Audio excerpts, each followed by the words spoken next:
Дръсни дърветата с маркера. Това много се личи, че... Виж колко по-готино става. Чакай, миличка, не съм свършила с Слави. Ще го направим много по-голям. Виж сега както е това. Дата, отгоре, да. Да, супер. Сядаш и мислиш текст. Едва да си вижда. Какво да снимаш?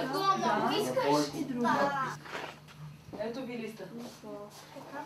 Надълго къщите. Това ме е стила. Тя почва и него. Сигурен ли си?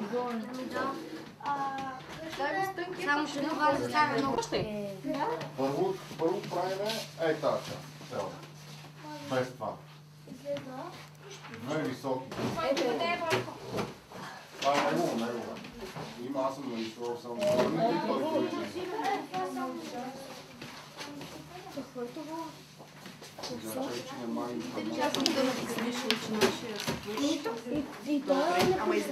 Пише ли не? Еми ето тук спира. Дай при мен спира. Той не пише вече, да. Добре. С мек моли, както ти бях дала, нали? Това големи правоъгълник. Повече текст. Нали сядаш да пишеш някъде? Може един да е под тях. Черно дали, за да ти стигне време за черно. Който има много детайли. Затова става по-бавно. Да, айде. Аз съм, започни сега, аз съм русалка.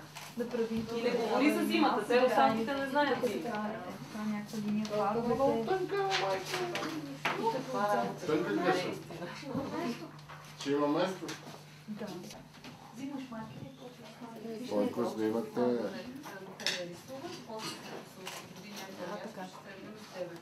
Така, добре ли? Айде, почи прозорци. Добре, давай. Да може да го прочитат хората. Защото така Не става. Защо? Какво те притеснява? Може Малко, защо му я къдеш тук? Да вика, много ми е далече, я хвърля ти, бе. Това може да направиш по-дебело. Металото, да, така, от тук да почва. Това нямаше за по-добре да е зелено. И пичи кога? Може да направим, за да не седи толкова бяло, може да го направим. И ще го изтриеме, ще го направиш отворен прозорец, от който човек хвърля.